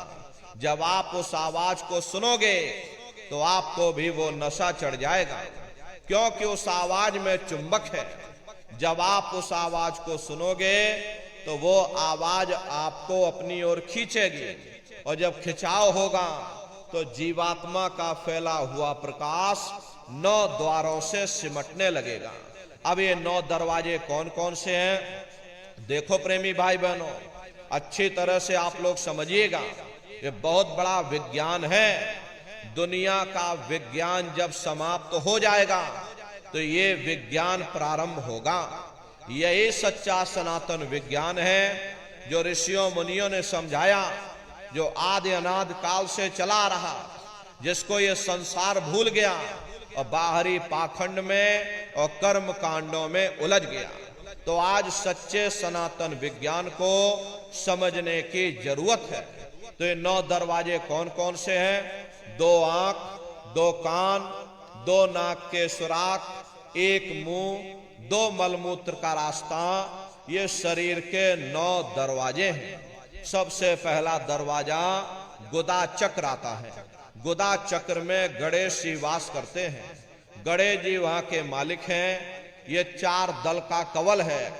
यहाँ पर पृथ्वी तत्व पाया जाता है। उसके ऊपर इंद्रिय चक्र आता है।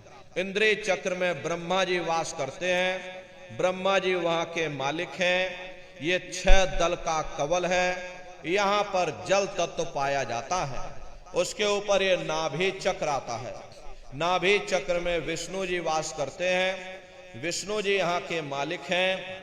ये 8 दल का कवल है। यहाँ पर अग्नि तत्व पाया जाता है। उसके ऊपर ये हृदय चक्र आता है। हृदय चक्र में शिव जी वास करते हैं। शिव जी यहाँ के मालिक हैं। ये 12 दल का कवल है। यहाँ पर वायु तत्व पाया जाता है। अरे वास तो वो ऊपरी मंडलों में, ऊपरी लोकों में वास करते हैं, लेकिन उनका प्रकाश, उनकी किरणें इन चक्रों पर पड़ती हैं। उसी के ऊपर एक कंठ चक्र आता है। यहाँ पर आद्या महाशक्ति की किरणें पड़ती हैं। ये 16 दल का कवल है। और आप सबसे ऊपर, तुम्हारी जीवात्मा सबसे ऊपर दोनों आंखों के मध्य भाग में बैठी है, जहां पर ये देवियां बिंदी लगाती हैं और पुरुष जहां पर ये टीका लगाते हैं। ये बिंदी और टीका यहाँ पर हम लोग इसीलिए लगाते हैं क्योंकि यहीं पर हमारी जीवात्मा बैठी है, उसका श्रृंगार किया जाता है। ये 10वां द्वार है जहां पर तुम्हारी जीवात्मा बैठी है। इसी को 10वां द्वार कहते हैं।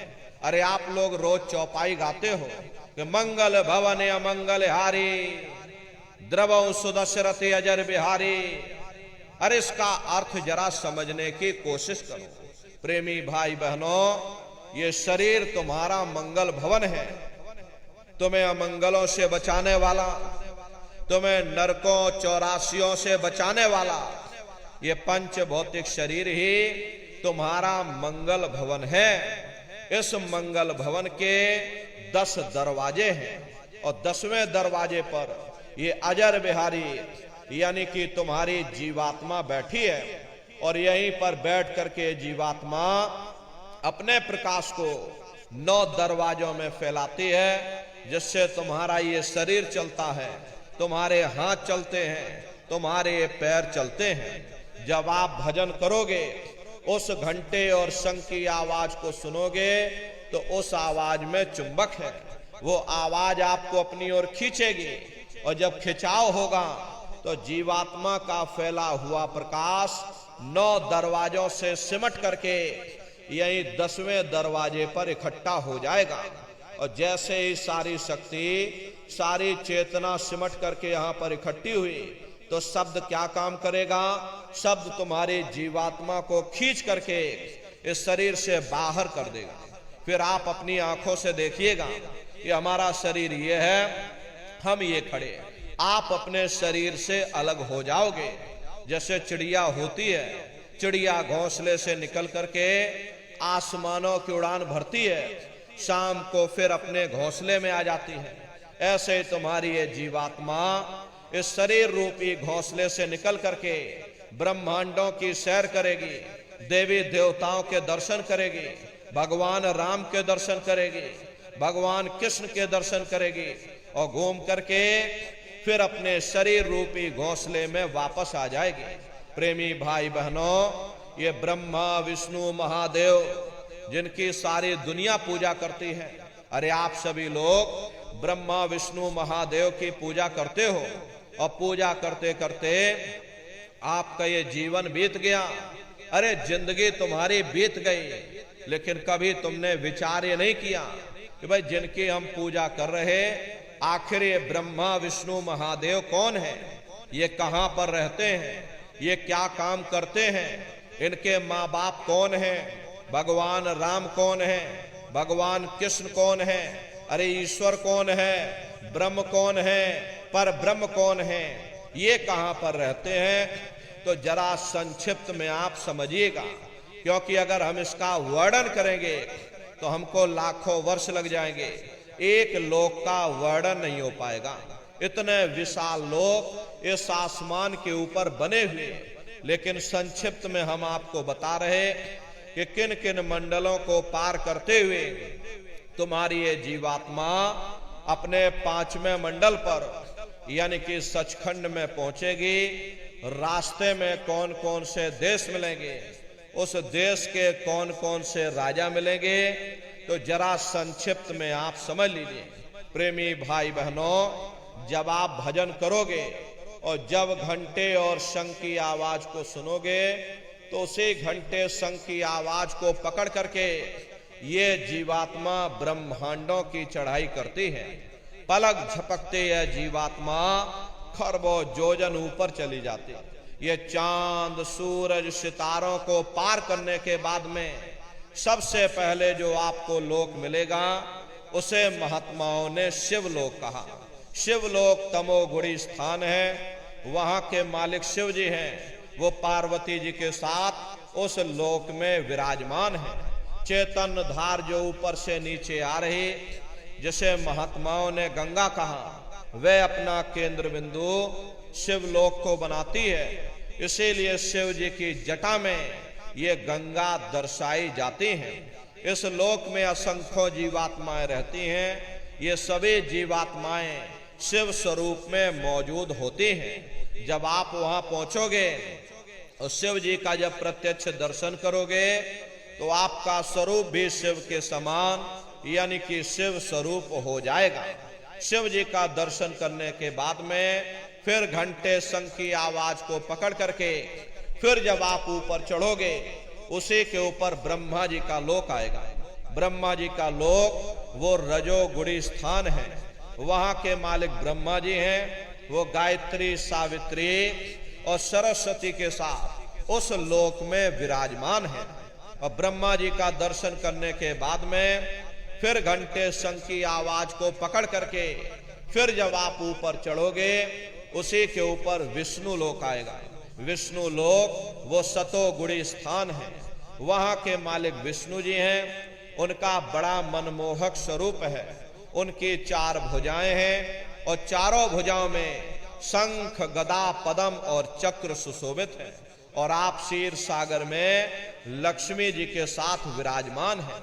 ये तीनों देवता ब्रह्मा, विष्णु और महादेव अपने अपने लोक में बैठ करके राज कर रहे। एक रचयिता है जो हम जीवों को रचता है, एक पालनहार है जो हम जीवों को पालता है, और एक संहार करता है जो जीवों को नष्ट कर देता।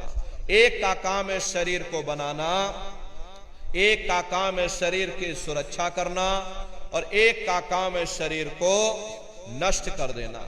इनकी जो माता है वो आद्या महाशक्ति है। ब्रह्मा, विष्णु, महादेव लोक के ऊपर वो आद्या महाशक्ति का लोक आता है। उसी को देवी दुर्गा का लोक कहा जाता है। अरे आप लोग यहाँ 9 दुर्गे की पूजा करते हो, दुनिया भर का व्रत उपवास रखते। महात्माओं ने कहा था, भाई तुम्हारी 9 दुर्गे की पूजा तुम्हारी कब सफल मानी जाएगी? जब तुम 9 द्वारों से अपने ख्याल को समेट करके रजोगुण, तमोगुण, सतोगुण यानी ब्रह्मा, विष्णु, महादेव के लोक को पार करके जब तुम देवी दुर्गा का दर्शन कर लोगे, तब सही मायने में तुम्हारी 9 दुर्गे पूजा सफल होगी। वहां देवी दुर्गा विराजमान है। देवी दुर्गा का दर्शन करने के बाद में फिर घंटे शंख की आवाज को पकड़ करके फिर जब आप ऊपर चढ़ोगे, उसी के ऊपर सबसे पहला देश आपको मिलेगा, या यूं कह लीजिए पहली राजधानी आपको मिलेगी, जिसे महात्माओं ने सहस दल कवल कहा। वो राजधानी है। जैसे आपके उत्तर प्रदेश की राजधानी ये लखनऊ है, बाराबंकी आपका जिला है, इसी तरह प्रेमी भाई बहनों वो सहस दल कवल राजधानी है। और ये ब्रह्मा, विष्णु, महादेव के जो लोक हैं, उस राजधानी के अंतर्गत आने वाले जिले हैं। और राजधानी का जो मालिक है वो निरंजन भगवान है। ये ब्रह्मा विष्णु महादेव ये निरंजन भगवान के ही पुत्र हैं। और ये आद्या महाशक्ति देवी दुर्गा ये निरंजन भगवान के अर्धांगिनी है। और निरंजन भगवान स्वयं तीनों लोकों के मालिक हैं। उन्हीं को त्रिलोकीनाथ कहा जाता है। हिंदू उन्हीं को परमात्मा कहते हैं, मुसलमान उन्हीं को खुदा कहते हैं, ईसाई उन्हीं को गॉड कहते हैं। ये जल एक है। जल को चाहे आप पानी कह लो, चाहे वाटर कह लो, चाहे आप नीर कह लो। इसी तरह प्रेमी भाई बहनों वो परमात्मा एक है। हम लोग लफ्जों के झगड़े में उलझे हुए हैं। घंटे और शंख की आवाज जो हर इंसान के अंदर गूंज रही वो आवाज उन्हीं के मुखार बिंद से हो रही। निरंजन भगवान का जो स्वरूप है वो ज्योतिष स्वरूप है, परम प्रकाश रूप दिन राति, नहीं कछु चाहिए दिया घृत बाती। अरे हम लोग यहाँ पर ज्योत जलाते हैं, ये तो हम आप उसकी नकल करते हैं। महात्माओं ने आपको जरा सा चिन्ह बता दिया कि भाई उनका ऐसा स्वरूप है, तो हम लोग यहाँ पर नकल करने लगे। इस ज्योति में तेल की जरूरत पड़ती है, बाती की जरूरत पड़ती है। तेल बाती खत्म हो जाए ज्योति तुम्हारी बुझ जाएगी, लेकिन वो अखंड ज्योति वहां पर ऐसी जल रही जिसमें ना तेल की जरूरत है और ना बाती की जरूरत है। अरे महात्माओं ने लिखा है कि उल्टा कुआ गगन में तिसमें जरे चिराग, तिसमें जरे चिराग, बिना रोगन बिन बाती, 6 ऋतु 12 मास, जरत रहे दिन राती। सतगुर मिले जो होए, ताहि की नजर में आवे, बिन सतगुर नहीं कोई, वाह को दर्शावे। वो अखंड ज्योति ऐसी है जिससे पूरा ब्रह्मांड प्रकाशवान हो रहा। जितनी भी अवतारी शक्तियां आई, भगवान राम आए, राम को वहीं से नीचे उतारा गया। इसीलिए उस देश को अयोध्या नगरी या कौशलपुर देश भी कहा जाता है। अरे गोस्वामी जी महाराज जब साधना करके वहां पहुंचे, तभी गोस्वामी जी महाराज ने रामचरित्र मानस में लिख दिया। देखो प्रेमी भाई बहनों, रामचरित्र मानस में गोस्वामी जी महाराज ने जो भी लिखा है वो सब अंतर का भेद लिखा। जब उन्होंने साधना किया, साधना करके जब ऊपर गए और ऊपर जा करके जब उन्होंने अपनी दिव्य दृष्टि से देखा, वो रामचरित्र मानस में लिख दिया। आप लोग ऊपर गए नहीं, आपने कुछ देखा नहीं, इसीलिए आप अर्थों को समझ नहीं पाते हो और अर्थ का अनर्थ कर देते। तो क्या लिखा गोस्वामी जी महाराज ने? देखिए गोस्वामी जी महाराज रामचरित्र मानस में लिखते हैं कि मूदो नैन त्रसत में भयो, पुन चितवत कौशलपुर गयो। जब मैंने अपने बाहर की आंख बंद की, मेरी अंतर की आंख खुल गई और मैं क्या देख रहा हूं, मैं कौशलपुर देश में पहुंच गया। मोहि विलोक राम मुस्काई, मुझे देख करके भगवान राम प्रसन्न हो गए। उन्होंने ऊपर जाने का मुझे रास्ता दे दिया। मैं ऊपर जा करके क्या देख रहा हूं, उधर माज सुनंडज राया, देखे बहु ब्रह्मांड निकाया, अति विचित्रता लोक अनेका, रचना अधिक एक एका। विचित्र विचित्र भांत के वहां पर लोक बने हुए, एक से बढ़कर एक सुंदर। सोने के वहां पर महल बने जिनकी शोभा अवर्णीय है। प्रेमी भाई बहनों, वो असली अयोध्या नगरी है, वो भगवान राम का असली देश है। जब आप लोग साधना करके वहां पहुंचोगे और अपनी दिव्य दृष्टि से उस अयोध्या नगरी को जब आप स्वयं देखोगे, अरे तुम देखते रह जाओगे। ये क्या ईश्वर की लीला है, कैसे उसकी कारीगरी है, अनंत उसकी सत्ता है, अनंत उसका प्रकाश है। उसी आनंद को पाकर के बड़े बड़े राजे महाराजाओं ने अपने राजकाज पर ठोकरें मार दी और जंगलों में जाकर के नंगे हो करके नाचने लगे। इतना आनंद, इतनी खुशी उन साधकों को होती है। मीराबाई को जब वो दौलत मिल गई मीराबाई ने अपना राजपाट छोड़ दिया और मीराबाई कहने लगी कि मैं मिल जाए पाए पियो अपना, तब मेरी पीर बुझानी। और मीरा सूरत शब्द सहलानी। कबीर साहब को जब वो दौलत मिल गई और अन्य महात्माओं को जब वो दौलत मिल गई, उन्होंने ऊपर चढ़ करके उस अयोध्या नगरी को देखा, भगवान राम के देश को देखा, तो कलम तोड़ करके लिख दिया। अरे चिल्लाने लगे, अचरज देखा भारी साधो, अचरज देखा भारी रे, बिना बजाए निस्दिन बाजे, घंटा शंख नगारी रे। और बहरा सुन सुन मस्त होता है, तन की खबर बिसारी रे। और बिन भूमि के महल बना है, तामे जोत जारी रे। अंधा देख देख सुख पावे, बात बतावे सारी रे। और जीता मरकर फिर जी जावे, बिन भोजन बलधारी रे। और ब्रह्मानंद संत जन बिरला, को समझे बात हमारी रे। प्रेमी भाई बहनों, वो असली अयोध्या नगरी है, वो भगवान राम का देश है। अरे राम जी का दर्शन करने के बाद में फिर तुम्हारी यही जीवात्मा दूसरे मंडल की आवाज को पकड़ करके और दूसरे मंडल की चढ़ाई करेगी। श्याम तज श्वेत को गहना, सुरत को तान धुन सुनना, बंक के द्वार धस बैठो और त्रिकुटी जाए कर लेना। उसी के ऊपर दूसरा देश आता है, जैसे महात्माओं ने त्रिकुटी देश कहा। वहां के जो मालिक हैं वो ब्रह्म हैं। वहीं से मन और माया की उत्पत्ति हुई। वहीं से तीन गुणों, रजोगुण, तमोगुण, सतोगुण, तीनों गुणों की उत्पत्ति वहीं से हुई। ये जो आपके वेद हैं, बड़े बड़े पंडित पुरोहित, बड़े बड़े ज्ञानी विज्ञानी लोग वेदों का अध्ययन करते हैं। अरे वेदों की भी उत्पत्ति उसी स्थान से हुई है। महात्मा कहते हैं कि त्रिकुटी महल में विद्या सारा, घनहर गरजे बजे नगारा, लाल वरन सूरज उजियारा। वहां पर दो धुने, बादलों की गर्जन और मृदंग की आवाज उस लोक में गूंजती रहती है। जैसे पहले स्थान पर भगवान राम के देश में घंटे और शंख की आवाज गूंजती है, ऐसे दूसरे मंडल पर यानी कि ब्रह्म के देश में बादलों की गर्जन, मृदंग वहां पर बजता रहता है। ओम का जाप बराबर वहां होता रहता है। ब्रह्म का जो स्वरूप है लाल वरण सूरज उजियारा। ये सूरज कुछ नहीं है। ऐसे तुम लाखों लाख सूर्य इकट्ठे करोगे तो वहां का एक सूर्य बनेगा। प्रेमी भाई बहनों, ब्रह्म का जो स्वरूप है वो सुबह के लाल सूर्य के समान है, इसीलिए वहां का पूरा ब्रह्मांड लाल है।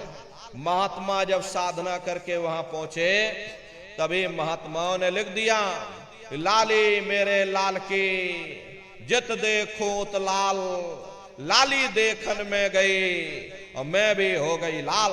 वो पूरा ब्रह्मांड ही लाल है। तो जितने साधक वहां पहुंच जाते, उन सभी को योगेश्वर कहा जाता है। योगेश्वर की पदवी उन्हीं को मिलती है जो ब्रह्म स्थान तक पहुंच रखते हैं। जैसे व्यास जी हुए, वशिष्ठ जी हुए, वाल्मीकि जी हुए, इन सब की पहुंच वहीं तक थी। इसीलिए कहा गया कि वाल्मीकि भय ब्रह्म समाना। जब इनकी जीवात्मा वहां पहुंची और जब इन्होंने ब्रह्म का दर्शन किया तो इनका स्वरूप भी ब्रह्म के समान यानी कि ब्रह्म स्वरूप हो गया। तो जितने साधक वहां पहुंच जाते हैं उन सभी को योगेश्वर कहा जाता है। योगेश्वर भगवान श्री कृष्ण उसी देश में वास करते हैं। ये जो ब्रह्म देश है वो श्री कृष्ण भगवान का ही देश है और श्री कृष्ण